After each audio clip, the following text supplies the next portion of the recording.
أعوذ بالله من الشيطان الرجيم بسم الله الرحمن الرحيم ولو شاء ربك لجعل الناس أمة واحدة ولا يزالون مختلفين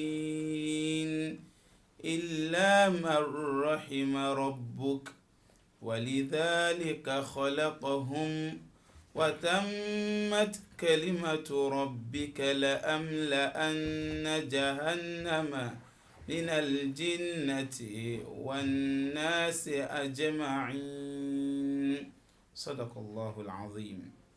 ọpẹ́ ni fún Ọlọ́run baba Allah. alhamdulillah. adúpẹ́ ní ẹ̀kan sí. alhamdulillah. àparí ọpẹ́ pẹ̀lú gbólóhùn alhamdulillahi rabbil alamin. àtún kíra wa kú àbọ̀ àtẹ́ntẹ́ ń gbọ́ àtẹ́ntẹ́ ń wà sídé ètò wa hadithul khamis. hadithul khamis. ní abẹ́ agbọ́nrin àkọlé pàtàkì fíkíhù kashfi shubuhat. fíkíhù kashfi shubuhat. àgbọ́yé ìmúrùjúkú fọ́tí aláǹfààní àti máa fi ọkàn bá wa lọ lórí agbọ́nrin yìí rẹ̀. a rí pé ọ̀pọ̀lọpọ̀ àwọn dàrúdàpọ̀ ẹ̀sìn lọ́lọ́wọ́n bá àlékẹ́ ọlá ní kí ọmọ hàn sí wa. alhamdulillah. pélé yìí dàrúdàpọ̀ ni pélé gini pélé dàrúdàpọ̀ ni. àwọn ayẹnàná ọ̀pọ̀lọpọ̀ ìrújú tí a kó sínú ọ̀rọ̀ ẹ̀sìn wa ní agbègbè tó nípọn jù ó ní káwọn àfáà sọ̀rọ̀ lọ́tọ̀ọ̀tọ̀. agbègbè káwọn àfáà kí wọ́n sọ̀rọ̀ lọ́tọ̀ọ̀tọ̀ kọ́rọ̀ wọn yàtọ̀ síra wọn. àfáà ilé orí báyìí tọ̀hún rí bá mi. ilé ìtúnsọ tó yàtọ̀ sí tàwọn méjèèjì. gbogbo tá a ti sọ ìpátá ọ̀rọ̀ ẹ̀sìn wa náà ni. inú ọ̀rọ̀ ẹ̀sìn yìí ni. ìlà ń pè ní tharwatun islamiyya. tharwatun islamiyya. ọ̀rọ̀ ni. ẹ̀rí rahma. wọn àjogúnbá ńlá ni. ìkẹ́ni. fakhr. iyì ni. tẹ̀síhì. ẹ̀rí. ọ̀ṣọ́ ni fún wa. ọ̀ṣọ́ ni fún wa. ẹ̀rí. tẹ̀síhì.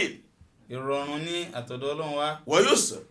ìrọ̀rùn. kí láwọn máa fi dára lámùsí ló pé agbègbè tí àtẹnumọ́ jùlọ ní ọ̀sẹ̀ tó lọ náà ni mazaya ta'addud ash-shahadat wal madaris al-fiqhiyya. mazaya ta'addud al-ijtihadat wal madaris al-fiqhiyya.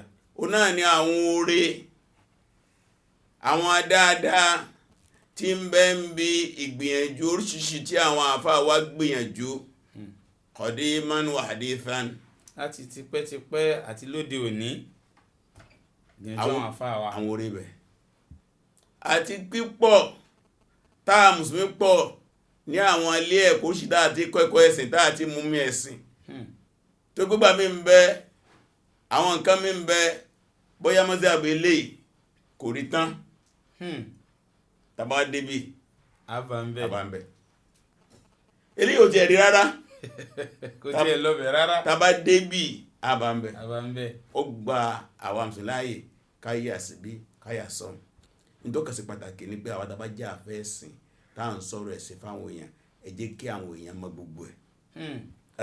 kájá àwọn èèyàn mọ gbogbo ẹ̀. wọ́n tó wí báyìí o. ránú Ọlọ́run bá ní fún wa. ọ̀rọ̀ táà ń sọ yìí o wọ́n sì kẹ́ni. wọ́n tún rí báyìí. ìyẹn ni kò sí lè ní lọ́dọ̀ pọ̀lọpọ̀ àwọn tí ń sọ̀rọ̀ ẹ̀sìn tó fi ń dá wàhálà lẹ̀. ẹyọ kan tí wọ́n rí yẹn látọ̀dọ̀ àfáà rẹ̀ nìkan ló gbà pé ìbẹ̀ ní ẹ̀sìn tán sí. kò sí mi mọ́. kò sí bẹ́ẹ̀ nínú ẹ̀sìn àwọn mùsùlùmí. àti fún aláwọn àpèjúwe a lè sọ̀rọ̀ àwọn ẹni ìṣáájú lórí pé tí ó bá sí pé àwọn sàábí ànábì sọ̀rọ̀ lọ́tọ̀ọ̀tọ̀ ni ìnira ọba wa nú ẹ̀sìn wa. látàrí àwọn sàábí gan fúnra wọn. lábí sọ̀rọ̀ àbáwọ̀ Umar ibn Abdul Aziz tó sọ yí pé ما يسرني أن لم يبق في الصحابة خلاف في شيء من الأشياء لأنهم إذا اتفقوا على أمر ثم يأتي أحد ويخالف قول الصحابة ضل وخاب وخسر. ó ní ما يسرني kò ní dùn mọ́ mi nínú أن لم يبق في الصحابة خلاف. káwá gbé àwògbésí ayé àwọn sàábí ànábì látòkè délẹ̀ bí wọ́n ṣe pọ̀ tó àwárí kí wọ́n sọ lọ́tọ̀ọ̀tọ̀ gbogbo wọn pátá lórí ọ̀rọ̀ bá a ṣe kírun ẹyọkan ni, bá a ṣe gbààwẹ̀ ẹyọkan ni, bá a ṣe yọ sàká ẹyọkan ni, bá a ṣe sáàjì ẹyọkan ni, gbogbo tí jẹ́ gbogbo ìlànà ètò ẹ̀sìn ó wá jẹ́ ẹyọkan péré. في شيء من الأشياء. nínú gbogbo àlámàrí kò sí ìyapa rárá. inú mi wá sí kẹ́ni. inú mi ò bá ti dùn. لأنهم torí pé àwọn táwọn sọ yàn sábẹ́ yìí. إذا اتفقوا على أمر. tí wọ́n bá tẹ̀lé sọ pé wọ́n panu pọ̀ lórí ọ̀rọ̀ kan tí jẹ́ lọ́dọ̀ mùsùlùmí ní alìjìmá. الإجماع ní ìpanupọ̀ lórí àlámọ̀rí kan náà àlámọ̀rí ẹ̀sìn. ẹnikẹ́ni ò sì gbọdọ̀ yapa ẹ̀. gbọ́dọ̀ bá ti pè ní ìjìmá. kò sí ẹ̀kan wá dúpẹ́ tún túbò mọ́ ẹ̀yìn kankan gbọ́dọ̀ yapa ẹ̀. kò gbọdọ̀ sọ̀rọ̀ sí mọ́. ní wọ́n sọ pé mujtahid ẹni wọ́n fẹ́ dẹ́kun mujtahid nínú májẹ̀mú náà ni pé ó gbọ́dọ̀ mọ mahallu lijtihad. níbo láti gbìyànjú. gbogbo tó bá ti sọ pé aláwọn sàábí ànábì lórí ọ̀rọ̀ yìí a ti panupọ̀ lé lórí ipò tí Al-Qur'ani wà tí súnà wà lónà kíní ní ìjìmáhùn náà wà lógo èrè àní. lókùtí àbá ti kọ̀ ló wọ́n ní kharaqa ìṣìmá kharaqa al-ijma' ọ̀fàyà ó fàyà kẹrẹkẹrẹ ọ̀fà ìjìmá ọ̀fàyà ìsínsí ń tàn ya kẹsì dáǹfàyà kò gbọ́dọ̀ yá náà. لأنهم إذا اتفقوا على أمر tó bí wọ́n tẹ́lẹ̀ ìpanupọ̀ lórí ọ̀rọ̀ kó ti di ìjìmá nìyẹn. ثم يأتي أحد ويخالف قول الصحابة. kánìkan wá dé lẹ́yìn wọn bírú àwa yìí wọ́n sọ̀rọ̀ ẹjọ́ náà lọ́wọ́ tó pé tábìí ni lọ́nà jì tún nìyẹn tó ti lẹ́gbẹ̀rún ọdún kan sẹ́yìn. kẹ́nìkan wá dé lẹ́yìn ìgbà táwọn sàábé lọ tán tẹ́tẹ́ panupọ̀ lórí ọ̀rọ̀ kó wá ويخالفهم. yapọ̀ ọ̀rọ̀ wọn yẹn. irú ẹni bẹ́ẹ̀ ضل. nínú ìdájọ́ tá a fún un ni pé ó ti sọnù. ó sì kéde ó ti sọnù.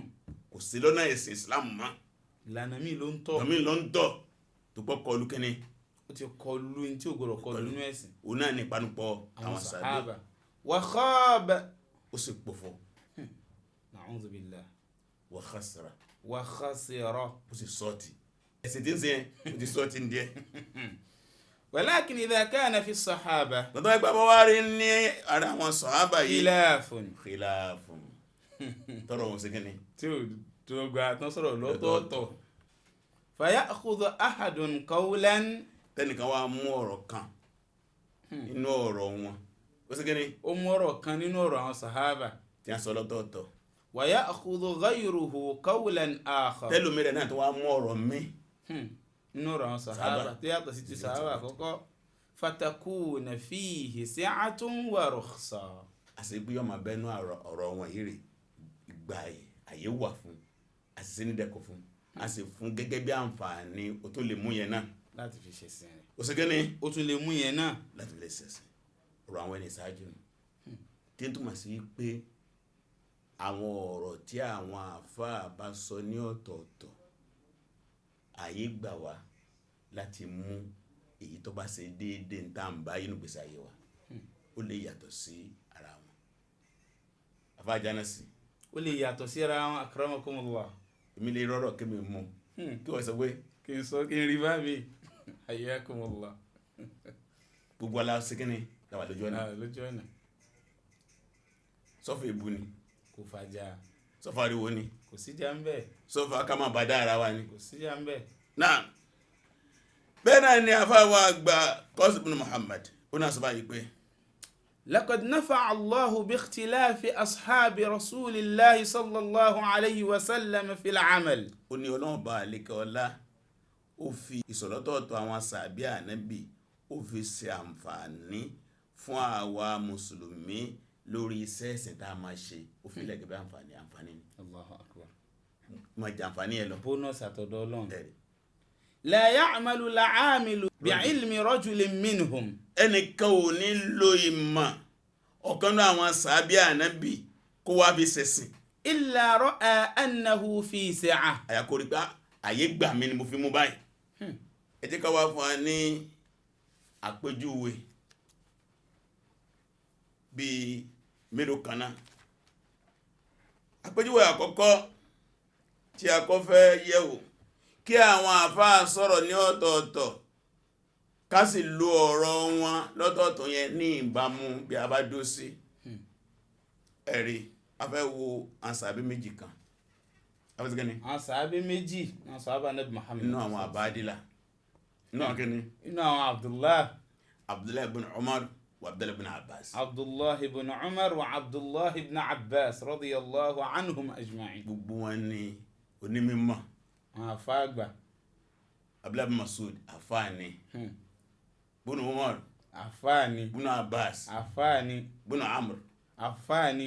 gbèsè lọ́nu àná pé ní àbádìlà. àwọn méjèèjì la fẹ́ kọ́ wò nísìn Abdullah ibn Umar wa Abdullah ibn Abbas. Abdullah ibn Umar wa Abdullah ibn Abbas radiyallahu ta'ala anhuma ajma'in. radiyallahu ta'ala anhuma ajma'in. lórí ìtọ̀ ẹnu ọmọdé. ìtọ̀ ó wà lẹ́nu ọmọdé. lu'abul atfal. lu'abul atfal bayna taharatiha wa najasatiha. kí agbọmọdání gẹ́gẹ́ bí àdámọ́mọdé kó dátọ́ lẹ́nu. ó dátọ́ lẹ́nu kẹrẹrẹ lára sọ wa gẹ̀ẹ́ lára pa wa sétọ́ yẹn ṣe ń tọ́ mọ́ dàbí tí ọmọ ọgbọ́n mi ní. ṣé n tó mọ́ ni tó ọmọdé àbẹ́gbìn. lọ́dọ̀ àwọn méjèèjì wọ́n di lọ́dọ̀ọ̀tọ̀. Allahu akbar. ìyẹn ló sì le jù nínú ìṣàdáàtì. inú sí kíni. òun ló le jù náà ọ̀rọ̀ gbìyànjú. ìyẹn náà ń pè ní tilaf at-tadad. òun ló le jù. òun ló kíni. òun ló le jù kí gbìyànjú kó takora wọn. eléyìí ọ àjázẹ̀ eléyìí mọ̀nà ẹ̀. eléyìí ló tọ́ lè ní rárá kò sọ̀rọ̀ bẹ́ẹ̀. eléyìí haramẹ̀ eléyìí àbáhà ẹ̀. eléyìí sọ pé haramu ni èèwọ̀ ni eléyìí ní tó tọ́ ni nínú ìjọsìn. òun ló le jù. at-tadad. ó sì kíni. òun ló le jù. ló le jù. inú ọ̀rọ̀ ìgbìyànjú. inú ọ̀rọ̀ gbìyànjú inú kí ọ̀rọ̀ àwọn àfa yàtọ̀ tó ń túmọ̀ sí pé ẹnìkan pè ní haram ẹnìkan kì ní halal. ẹ̀kan tó bá ṣe wàá gba aládàá ẹ̀kan tó bá ṣe wàá gbẹ̀ṣẹ̀. tẹ́bà sí gbàgbé ọ̀rọ̀ Qasim bin Muhammad. radiyallahu anhu. bákan náà Umar bin Abdulaziz. wọ́n ní ọ̀rọ̀ tí wọ́n yàtọ̀ lórí ẹ̀ tó bá ti mú kan bẹ̀. marhaban bik. ó sì kíni. ó ti wọlé. eléyìí wá pè ní halali eléyìí pè ní haram èmi wá mú halali bẹ̀ ìwọ mú haram bẹ̀ kò gbọ́dọ̀ dìjà. ó kíni. kò gbọ́dọ̀ dìjà. èyí ó ló le jù. tó ń bó ti le tó kò gbọ́dọ̀ dìjà. tó bá a ti rí 50 sí. ní ọ̀rọ̀ ẹ̀sìn. ní ọ̀rọ̀ ẹ̀sìn. ìpínlẹ̀ ẹ̀sìn.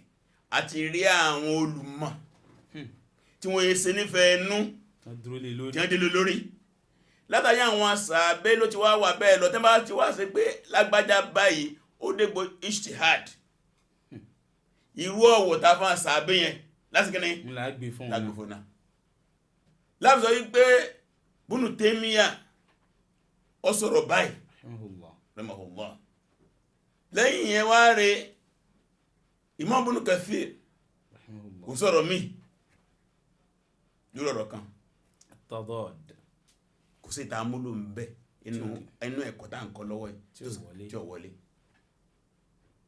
ẹjá wá wò lọ́dọ̀ Abdullah ibn Umar ó gbà pé ìtọ̀ ẹnu ọmọdé ẹ̀gbin ni ó gbà síkẹ́ni wọ́n gbà pé ẹ̀gbin òun ni ìtọ̀ ẹnu ọmọdé torí díẹ̀ huwa yub'iduhum an nafsihi ìmọ̀ gbé wọn jìnà ní kẹfẹ́ kọmọdé súnmọ́ ohun ẹ̀rí kọmọ kékeré kò jìnà kó wà lọ́ọ̀kan hatta la yasila shay'un min lu'abihim alayhi títí tí tọ́ ẹnu rò fi ní wá dásìn lára taharruzan mimma yashtabih fi najasati láti sọ́ra fún pé kẹgbẹ́ ìrújú tí mẹ́gbẹ́ ẹ̀gbin ni kọ́mbà dásìn ní ara ìjọmọdé súnmọ́ tó bá wá gbọ́mọdé yóò fàṣọ tẹ́lẹ̀ títọ́ ẹ̀bá ti ń bọ̀ àfìgbà àfìgbà so àyín á lọ òyìn lọ fi yẹn kírun. torí pé tọ́ ọmọdé lọ́dọ̀ Abdullahi ibn Umar kíni Ìgbẹ́ni. lẹ́fì máa rí tí wọ́n bá bí ẹlẹ́rìí nù fìkì pé sí tọ́ ọmọdé sẹ́gbìn ní sẹ́gbìn àbí ní sẹ́gbìn àbí sẹ́gbìn fi qawlan bí qawlan. náà tí wọ́n lọ́dọ̀ Abdullahi ibn Abbas òun ni tahir ẹ̀rí wọ́n yadummuhum ilayhi wa yadummuhum ilayhi. agbé ọmọ mara báyìí azikini agfa ọmọ mara agbe ọmọ mara. wọ̀yàkúl wa yaqul innama hum rayahin. ó lẹ́ẹ̀rí àwọn ọmọ yìí àwọn ọmọ rere ni wọ́n rayahin nashummaha. ìdùnnú tá a máa ń gbóòrùn ẹ̀ nígbà tí a ń gbóòrùn lọ́fíńdà òun ni àwọn ọmọdé àkíyèsẹ̀ ìtọ́yọ̀ bá jásí lẹ́nu lọ náà kò bá jásí lára torí tó mọ́ ni. torí díẹ̀ àti wá rí báyìí lọ́dọ̀ Abdullahi ibn Abbas annahu tahir annahu tahir lọ́dọ̀ Abdullahi ibn Umar annahu najasa. tahir abala kanu tán sọ̀rọ̀ lọ́tọ̀ọ̀tọ̀. lẹ́wàá rí tẹ́bá dénú mazahib fikihiyya wọ́n máa fa mara wọn lọ́wọ́ wọ́n ní hukumu lu'abil atfal wa ma hukum lu'abil atfal. kí ni ìdájọ́ ìtọ̀ ọmọdé tí n tó mọ́ ni àbí tí ò mọ́. wọ́n fi máa fa mara wọn lọ́wọ́ wọ́n lọ́dọ̀ malikiya ọgbà pé ntọ́ ma masáàbù ti wà nù talaba lọ́mọ Abdullahi ibn Abbas ẹ̀rí ni wa kullu hayyin tahirun wa yalhaqu. ó ní gbogbo tó bá ti jẹ́ nǹkan tó bá ti ń sẹ̀mí nǹkan tó mọ́ ni wa yalhaquhu lu'abuhu mujajuhu wa 'irquhu. bákan náà bá tún wá lẹ̀ mọ́ ètò ẹnu ẹ̀ gbogbo tí ń bẹ lára rẹ̀ pátá á fún ní ìdájọ́ nǹkan mímọ́ eléyìí jẹ́ abala kan lọ́dọ̀ àwọn afọ́nímọ̀ fíkì.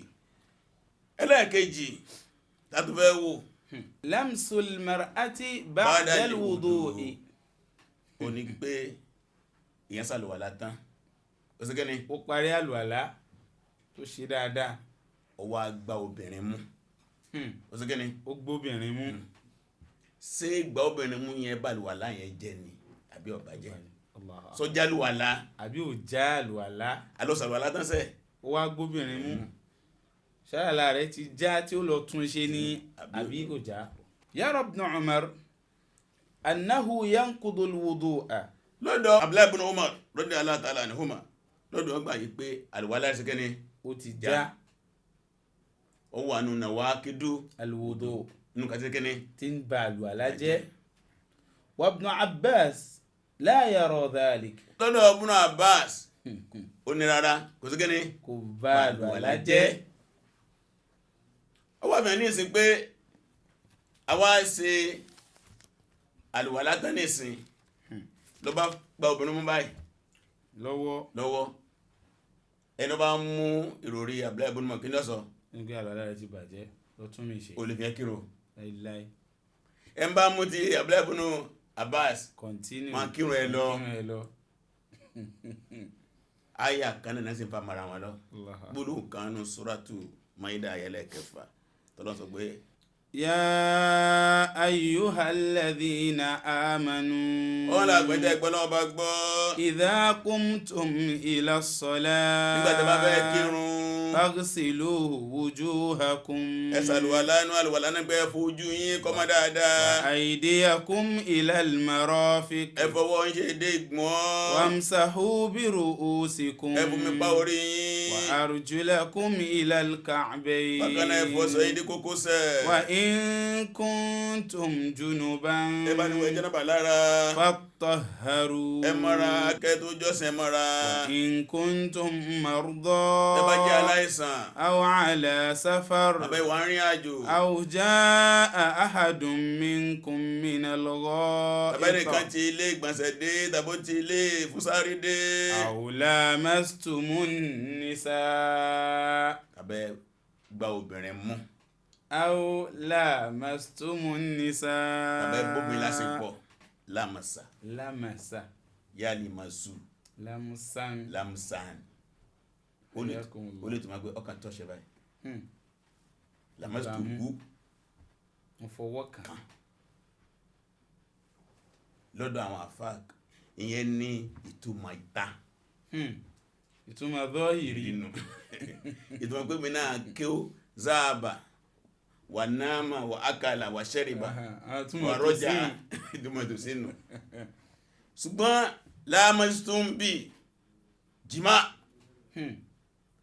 sàbẹ̀ kan tó sí jìmá almas ìbọ́bìnrin ṣe tọkọláya kí nǹkan ọkùnrin kó máa bẹ nínú abẹ́ obìnrin bí ọ̀pá tìró sí máa ń bẹ lé tìró bí ọ̀pá tìró sí kí ni bí tí máa ń bẹ ní ilé tìró wọ́n ní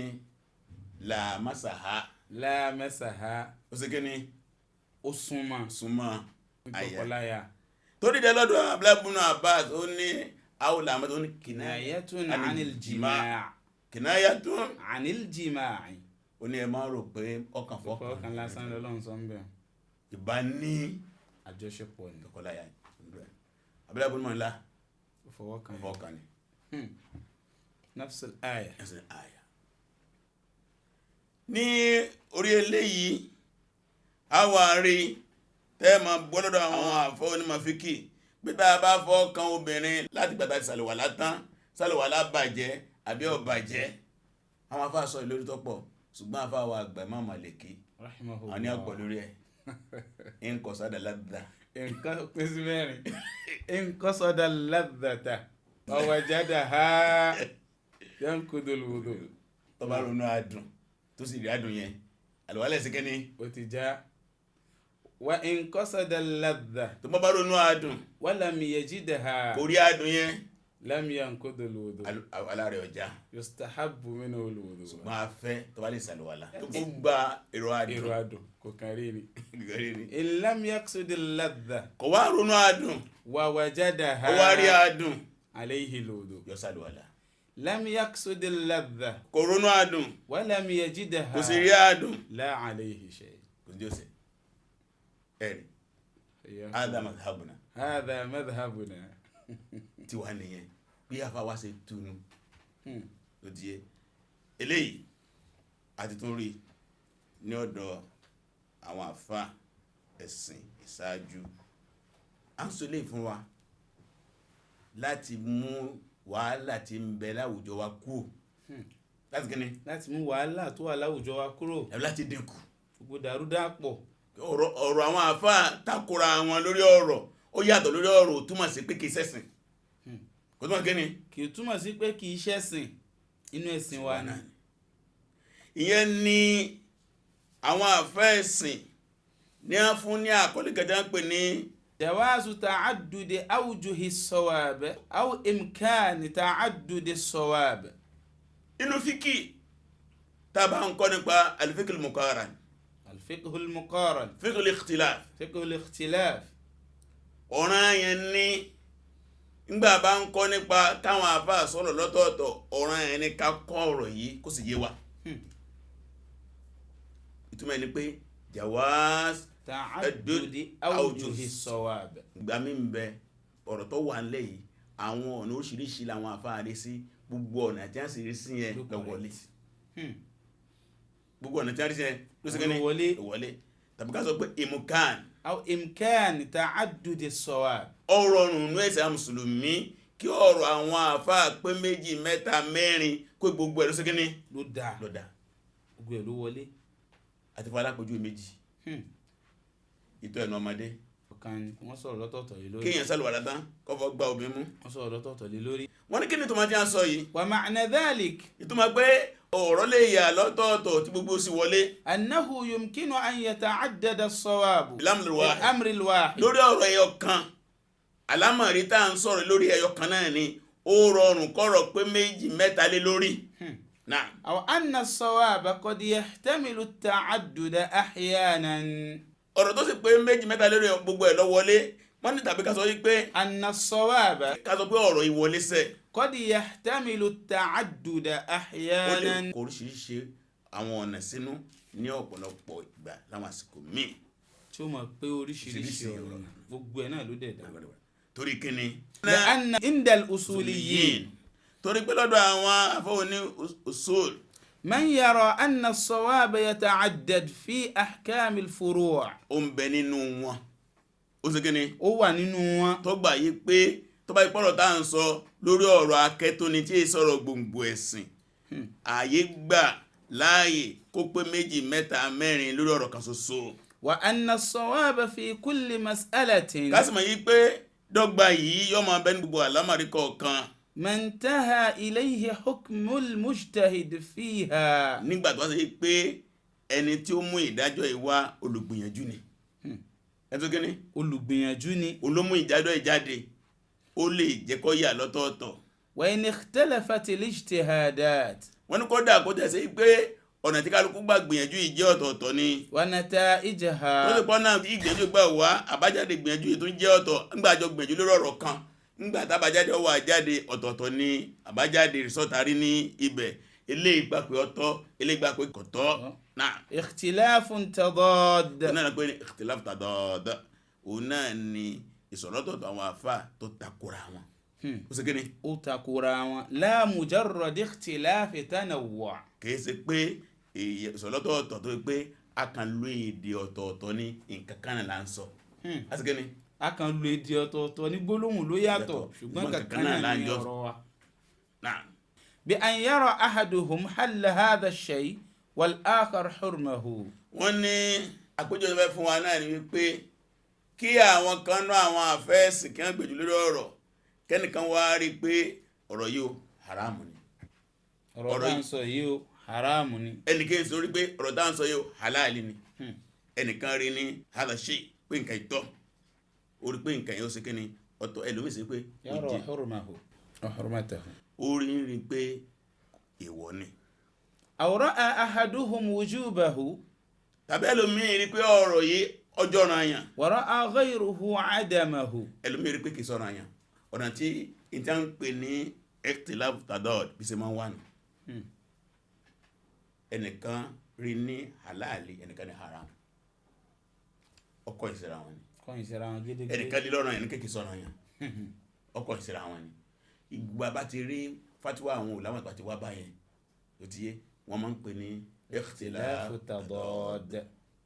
tó wá rí bẹ́ẹ̀ àwọn ẹni ìṣáájú bóò náà ṣe bára wọn lò lórí eléyìí tí a bá lọ wo àfáàwọ̀ Ibn Abdul Barr ọgbà ìgbọ̀wọ́rọ̀ kan ní tí a rẹ̀ tán pè ní Jami'u Bayan al-ilm wa fadlihi tó wá fi ọ̀rọ̀ náà ti sọ́dọ̀ Yahya ibn Sa'id náà qala ó sọ báyìí pé ma baraha ulul fatwa.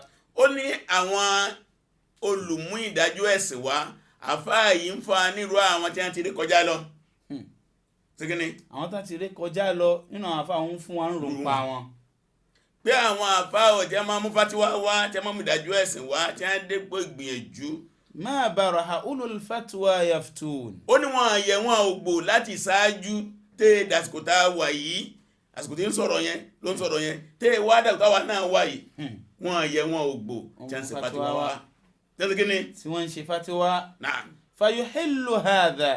eléyìí yóò sọ pé nǹkan ẹ̀tọ́ ni eléyìí yá sọ pé ọ̀rọ̀ ẹ̀tọ́ ni yìí ọ̀rọ̀ yìí àyè gbà yẹn ṣe wa yuharrimu hadha. ẹni kéjọ pé rárá ìwọ ni ẹgbọ́ débẹ̀ ìwọ ni ẹsẹ̀ kí ni ẹ gbọ́dọ̀ súnmọ́. ẹgbọ́súnmọ́ fala yara al-muharrimu anna al-muhilla halak li tahlilihi. ẹni wá sọ pé ìwọ ni ẹsẹ̀ kí ni ẹni tó pè kankan léèwọ̀ kò wá ní rí ẹni tó pè lẹ́tọ̀ọ́ pọ́parun kò ní gbéṣẹ́ pè kò ní gbèsè pé kò ní sọ pé ó ti parun ó ti sọnù kò ní dọ̀lálà rẹ̀ Bẹ́ẹ̀ni. kò ní fàsákọ̀ rẹ̀ li tahlilihi nítorí kó sọ pé kíní yìí tọ́ pọ́ǹtẹ̀ yìí sọ pé kò tọ́ òun sọ pé haramu ni wọ́n rẹ̀ lómi tó sọ pé halali ni kò ní sọ pé orí rẹ̀ yóò pé kò mọ̀ tó ń sọ. bákan náà wala yara al-muhill ẹ tó pè nǹkan lẹ́tọ̀ọ́ kò ní rí pé anna al-muharrima bẹ́ẹ̀ ni ó ṣe nǹkan tó ń pè lẹ́tọ̀ọ́ léèwọ̀ halaka li ó ti tahrimihi. pa nítorí pò pè léèwọ̀ kí ló wá di wàhálà fún àwọn afáwa nìyẹn. wọn ni àwọn kan sàṣìkà jàmáyé àdìsí ànábì gan fi àṣìkà jàmáyé rìn lẹ̀ sallallahu alayhi wa sallam. nínú sẹ́rù Riyadh sọ bàbá òsèmí náà fi àsìká jàmá rinlẹ̀ ṣùgbọ́n òsùlùbù tó gbé kalẹ̀ ó yàtọ̀. ọ̀nà tí bàbá gbà sọ òun ló yàtọ̀ òun gan fara má zikaru jàmá yín. ó kàn mú kan náà àwọn ọ̀nà táwọn afárá mú lórí bá a ṣe sàkà jàmá yín. àwọn kan wá ní pé ní táwọn ń sọ kàn yẹn ní táwọn ń sọ pé ọ̀dà mẹ́ni bisawti wahid bisawti ọ̀rọ̀ mi tún nù. odidi ọ̀rọ̀ kan tún nìyẹn. táwọn afárá tún fa iná lọ. ìyẹn náà tún lẹ́jọ́ nú. àwọn kan bẹ wọn gbàláàyè àwọn kan gbàláàyè ń bọ̀ lọ́ba dúró sí náà wà. kẹ́kẹ́ wọn abọ́ta mo gbọ́ lé ní wọ́n ní dókítà kabi pòfẹ́sọ̀ ni ọba ní àsìká jàmá yín kọ̀ ẹ̀ sí sínú sílá. nígbà afákàtà ìfẹ́ gbé tẹ̀ ó ní àdìkìrò jàmá yín sunnatun muakkada. àdìkìrò jàmá yín sunnatun muakkada. sọ̀rọ̀ tá a kan pamọ́ tó kù díẹ̀ kó di. kó dọ̀rọ̀ yín. wọ́n kàn ní dábàá fẹ́ ṣe síkìrì jàmá yín dábàá fẹ́ ṣe àsìká lápapọ̀ wọ́n kàn ní ṣùrùtù ni. táwọn máa jẹ́ mú rẹ̀. ṣùrùtù الذكر الجماعي شروط الذكر الجماعي ضوابط الذكر الجماعي gbogbo ilé ńlá láti mọ̀ gbogbo ẹgbẹ́ ńlá láti mọ̀. àwọn kan ṣẹgbẹ́ àwọn ẹlẹ́gbẹ́ oníjẹgbẹ́ afáà mélòó sọ pé èèyàn gbọ́dọ̀ ṣẹgbẹ́ mélòó ni ẹ dárúkọ ẹ ká wọn ká mọ̀ wọn aláwọn ẹlẹ́gbẹ́. a wà fún ní àfáà tí ò dín ní 100 tó gbà pé yẹn lè ṣẹgbẹ́. ó kéré pátá 100 àfáà. bẹ́ẹ̀ ni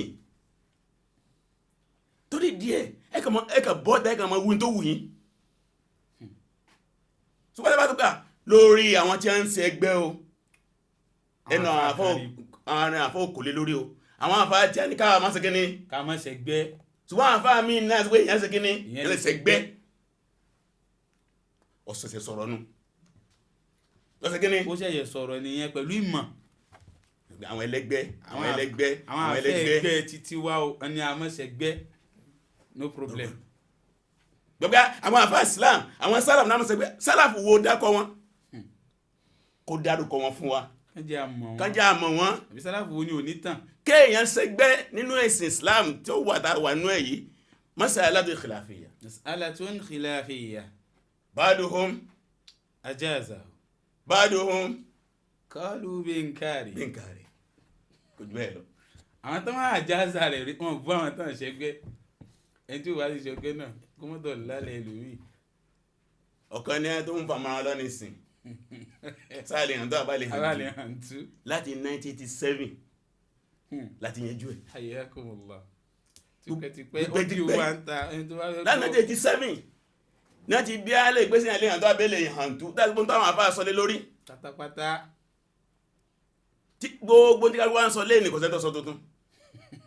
bẹ́ẹ̀ ni táwọn bá ti yanjú sẹ́yìn tipẹ́ gánà àwọn sọ́nà ṣẹ̀ṣẹ̀ padà nísìn wọ́n á dé hàn tú hàn wọ́n ti gẹ́ nìkan ìgbà àhó alùsùn ní èwo. afá ṣe mìíràn tẹ́sí wá lọ́rọ̀ mọ́lọ́rùn ó ní aládọ́dún 10 sí ìsìn ló ti dájọ́ yẹn tó pé mi pé ṣe mìíràn ọ̀rọ̀ ọgbà ìkìlọ̀ tún dé wọ́n ní sẹ́mọ̀ ẹ̀dá ń sọ ni ẹni afẹ́sùn jẹ́ tó wá fi púpọ̀ rárá tó wá dẹ́sẹ̀ yàn rò ọ̀rọ̀ tí wọ́n wá tó sọ di wà láàmọ́hun lọ yìí ọdún 10 tó ti dájọ́ ẹ̀nu bó ṣe dáná nù àwọn afá kan faramọ́ àkàn faramọ́ pẹ̀lú mọ́jẹ̀mọ́ báyìí ọ̀rọ̀ tó délẹ̀ yìí ẹ tún sọ o ẹ tún sọ kí sọ̀rọ̀ tuntun ṣé hàn tó táwọn afá ní ẹ máa hàn àwọn afá jẹ́ ní ẹ hàn tó ṣé ń tẹ́ hàn ní ẹ máa hàn ṣé irun táwọn àfáà tán fọwọ́ sí ṣé ilẹ̀ hàn yìí yá jálíjálí ṣé náà ni yá dára máa ń dára ṣé náà ni orúkọ gan lọ àti pé ṣé ńgbà tẹ́ náà hàn tán sálángá ní ẹlẹ́dà sí torí díẹ̀ kódà tá a fà kan bá sọ yìí pé ní àwùjọ wa yìí ẹ má hàn tú ọgbọ́n mi ni táfà kan láwùjọ wa bá sọ pé ẹ gbọ́dọ̀ hàn tú a gbà wọlé fún a sì kẹ́ni a gbà wọlé fún torí pé lọ́dọ̀ àfá wa Málíkì dẹ́nlẹ̀ dẹ̀rí nǹkan táwọn èèyàn bá lè ta rẹ̀ bàjẹ́ akọ̀dì tí a lè ta rẹ̀ kó sínú aburú akọ̀dì ṣé bí hàn tú tẹ́ hàn náà lẹ́ sọ pé ẹ hàn tú tán lẹ́pẹ́ kí obìnrin tábà omi tó tábà yẹn lẹ́fì fọ́ hàn tú ṣé hàn tú tẹ́ ẹ hàn náà nu àbẹ́yẹ hàn ni ṣé hàn tú tẹ́ hàn tẹ́ forí èèyàn mú agbárí èèyàn eégún èèyàn sẹ́yàn tó jẹ́ ní hàn náà nu. torí díẹ̀ gbogbo àjẹ́ ń sọ̀rọ̀ lágbájá ẹ̀hàntú bẹ́ẹ̀ bá fẹ́ máa kó jẹ ẹ̀hàntú ọ̀rọ̀ àìsàn. ọ̀rọ̀ àìsàn àìlera ní ọ̀rọ̀ ààbò gbọ̀ǹkan mìíràn ń gbére lọ́wọ́.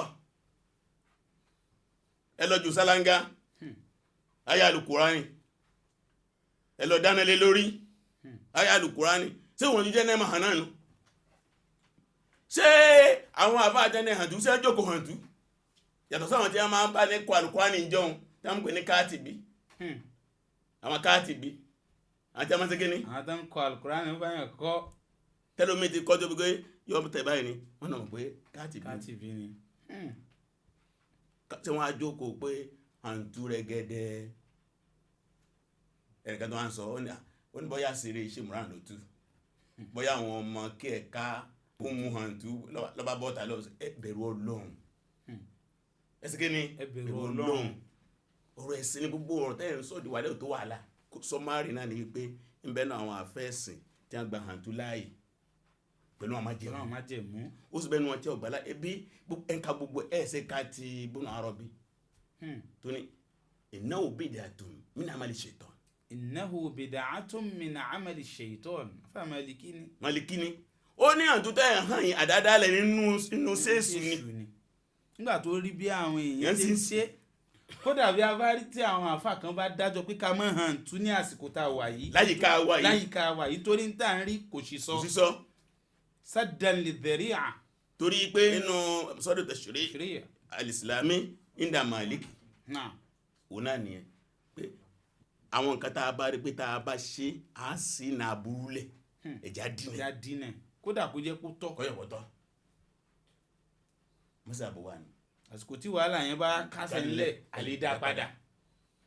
torí díẹ̀ báwa náà bá wo ohun tí wọ́n sọ ohun tó dá láwùjọ wa yìí ẹ gbogbo àwọn náà jẹ́ wọ́n sọ pé wọ́n gbọ́dọ̀ ṣe gbogbo náà sọ pé onímọ̀jẹ̀mú wọn à ní ká mọ̀jẹ̀mú yẹn ẹ ká mọ̀jẹ̀mú yẹn fún wọn káwá ọjọ́ tẹ̀lé. ká sọ fún ara yìí tó ń jẹ́ káàtì ẹ̀ define hàntú kí ní jẹ́ bẹ́ẹ̀ báwo náà ṣe ń ṣe kí ló ń wà ń bẹ́ẹ̀. torí díẹ̀ má jẹ́ àwọn ọ̀rọ̀ tí ò tó nǹkan ẹ má jẹ́ ká fi dà lóru ká fi dàgbò ooru lẹ́yìn náà tí a bá gbọ́ tá a fà kàn bá sọ̀rọ̀ kájọ́ bá ṣèdè tiwa ká pè é ṣàtúnṣe. mo gbọ́ ń tẹ́ ẹ sọ báyìí bó o ní ẹ tọrọ yẹn ṣe o ẹ ṣe báyìí o kí ká ṣe káka bọ́ta ká máa búra wa káka bọ́ta ká máa da àwọn aráàlú láàmú lóṣìṣì sínú ẹ̀kọ́ ẹ̀sìn wọn. torí díẹ̀ ni pé ibi àti dáná pé àwọn afá máa rí ọ̀rọ̀ ní ọ̀tọ̀ọ̀tọ̀ ẹnìkan ní eléyìí tọ́ ẹnìkan ní ọ̀tọ̀ kò gbọ́ sí kẹ́ni. owó rọ̀ fàjà gbọ́dọ̀ fógún kọkàn béèrè ìwọ́tọ̀ ọlọ́tọ̀ kílẹ̀ rí ẹ. bolo ti rí tiẹ̀. ẹ tó ní ọ̀tọ̀ kílẹ̀ rí ẹ. tó bá wà satisfy pẹ̀lú ẹ̀ marhaban bihi tó bá sì gbà láàyè mú jẹ dání kò sí problem. wọn fọ́sọ̀ ẹnìkan ṣẹ́wẹ̀ mìíràn sọ pé ọ̀ràn yẹn ni ẹgbọ́ sí kẹ́ni ẹgbọ́ lọ́mọ hàn tú torí díẹ̀ tí bọ́rọ̀ sí rí nìyẹn torí pé ńgbà tí ìbéèrè tí a ti pọ̀ àwọn ìsáà ń béèrè oríṣiríṣi kíníkan ọ̀rọ̀ yìí ọ̀rọ̀ tá a ti yanjú ni ọ̀rọ̀ tí ò le rárá ni nítorí lọ́gbọ̀n ọdún sẹ́yìn àwa ti yanjú yẹn ti pẹ́ kọ́lọ́n kó gbà níjọ́sìn wa kí ó tún gbogbo wa ṣe. Subhanaka Allahumma bihamdika ashhadu an la ilaha illa anta astaghfiruka wa atubu ilayk.